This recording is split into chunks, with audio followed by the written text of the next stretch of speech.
欢迎大家来到 Pony 聊天时间，我是阿明。我是安安。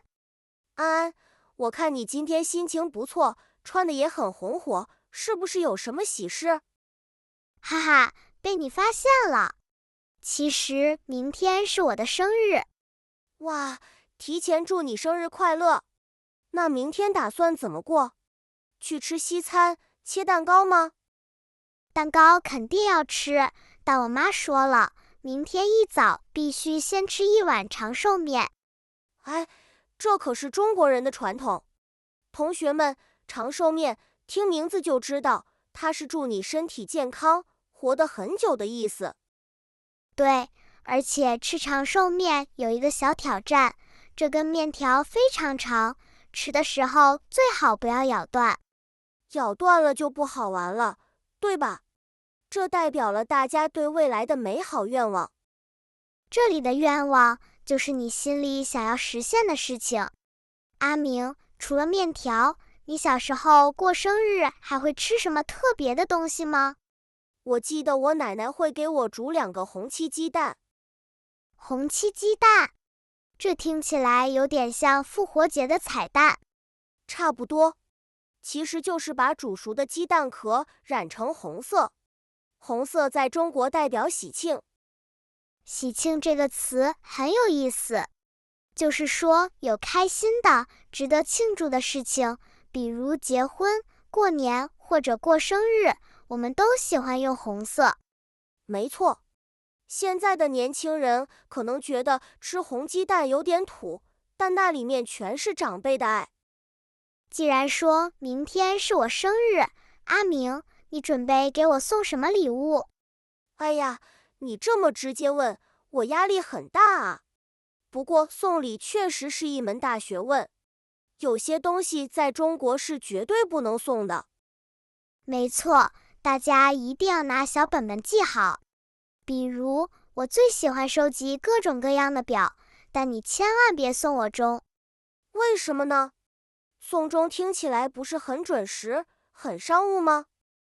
同学们注意了，在中文里，送钟和送终的读音是一模一样的。这里的送终是一个比较悲伤的词，意思是参加葬礼，送别去世的人。所以送终会让人觉得非常不吉利。不吉利就是指会带来坏运气。所以，不管是闹钟、挂钟，都不要送给中国朋友。那送雨伞呢？安安，最近经常下雨，我送你一把漂亮的伞怎么样？那也不行，因为伞和伞的发音很像。散，意思就是大家分开了，不再是朋友了。没错，所以如果你送伞给女朋友，她可能会觉得你想跟她分手。哇，这误会就大了。分手就是说2个人不谈恋爱了。所以送礼的时候，我们要避开这些谐音。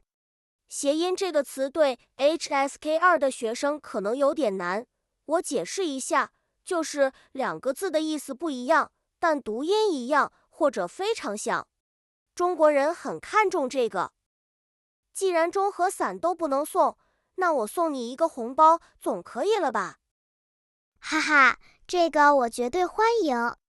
红包真的是中国最伟大的发明之一。没错，红包里装的是钱，它省去了选礼物的麻烦，而且非常实惠。实惠这个词大家可以经常用，意思就是这个东西非常有实际的用处，不浪费钱。不过安安，给红包也有讲究，数字不能乱给，对吧？没错，通常我们要避开4这个数字，因为4听起来像死，不吉利。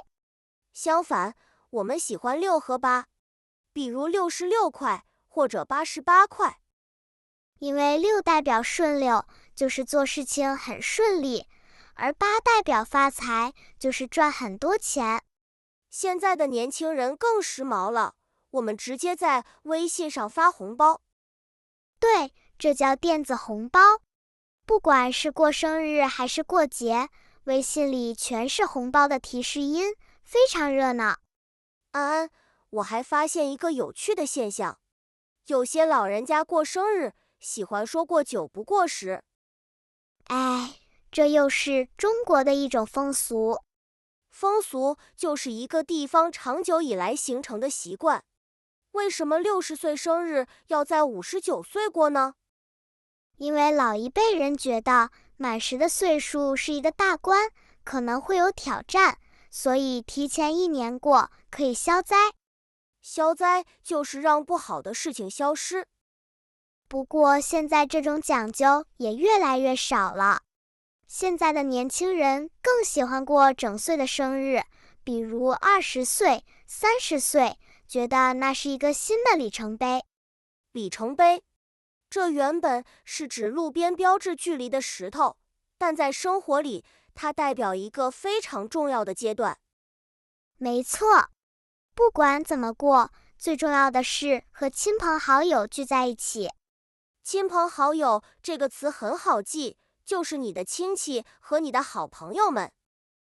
最后，我们要提醒大家一点，当中国朋友递给你礼物时，你千万别像在西方那样，当面就拆开。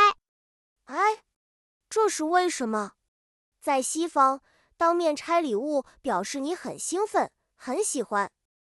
但在中国传统观念里，当面拆礼物会显得你很贪心，好像你只在乎礼物。贪心就是想要的东西太多了，所以我们通常会接过礼物，说声谢谢，然后放在一边，等客人走了再偷偷拆开。没错，这叫含蓄。含蓄是中国文化里一个非常核心的词，我们表达感情不会那么直接，而是比较低调。不过，现在的年轻人也越来越开放了。如果你问一句，我可以现在拆开吗？得到允许后再拆也是可以的。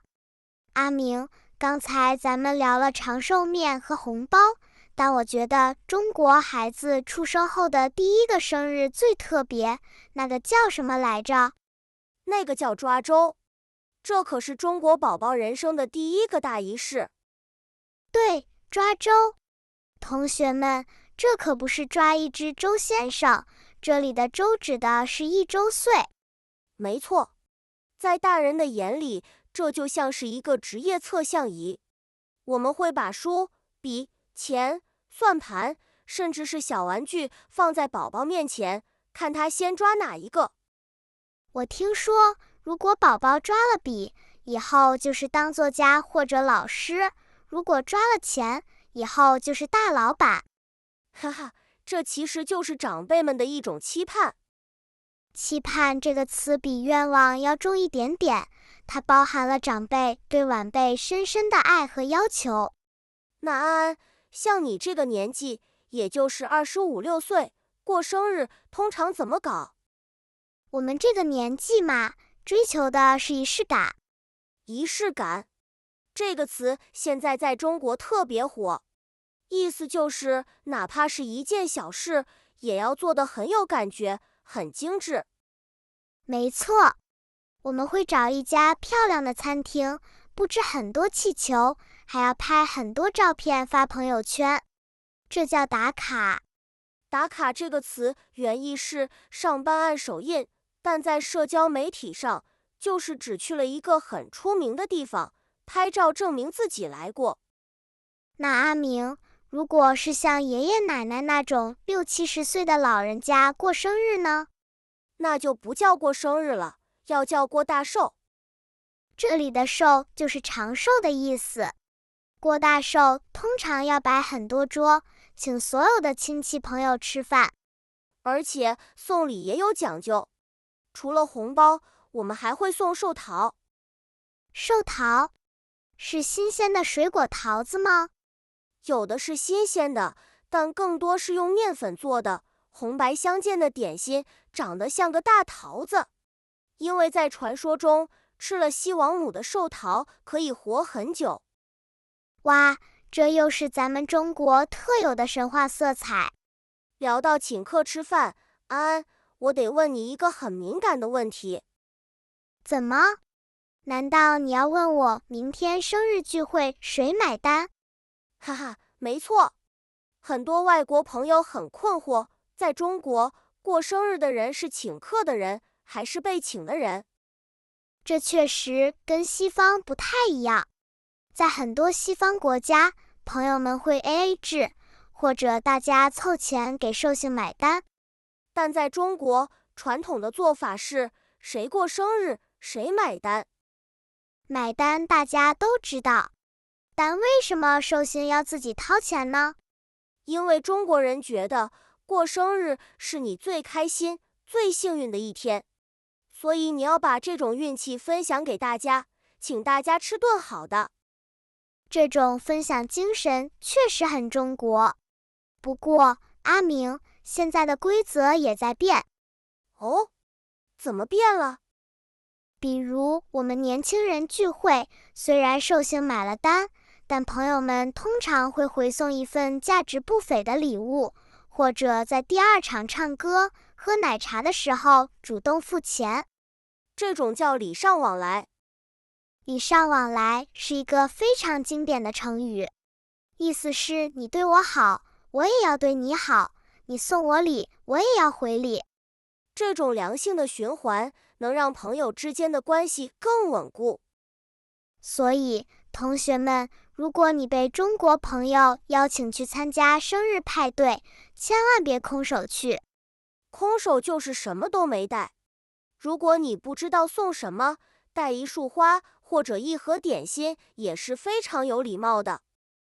既然我们是教地道的中文，阿明，咱们还得教大家几句在生日派对上绝对不能说的话。哎，这个很重要。虽然是开心的日子，但有些话会大煞风景。大煞风景，就是说在大家都很开心的时候，你突然说了一句让人倒胃口的话。比如，千万别当着女生的面问，你今年多少岁了？哈哈，特别是对过了25岁的女生来说，年龄是头号秘密。所以如果你想夸她，你可以说，你看起来永远像18岁。这种话虽然是客套话，但听起来真的特别舒服。还有，如果老人家在过大寿，你千万别说任何关于老、死或者生病的词。哪怕是你想表达关心，比如你身体这么硬朗，一点也不像生过病的样子，也最好不要提那个病字。我们可以直接说，祝您福如东海，寿比南山。哇，这两个词可是中国生日祝福语里的王者。福如东海是祝你福气像东海的水一样多，寿比南山是祝你长寿的像南边的山一样。这种比喻非常有画面感，老人家听了绝对会笑得合不拢嘴。好了，聊了这么多，我们来总结一下今天学的几个生日关键词。首先是长寿面，代表健康。其次是红包和送礼的禁忌，记得避开钟和伞哦。然后是礼尚往来，这是中国社交的核心。还有最重要的，祝大家生日快乐的时候，可以加一句万事如意。万事如意，这是一个非常大方的祝福。今天的 Pony 聊天时间就要结束了。安安，明天的生日聚会记得给我留块蛋糕。没问题，也欢迎屏幕前的同学们在评论区用中文写下你们的生日愿望，我们会去帮大家纠正语法，顺便送上祝福哦。那我们下期再见，拜拜。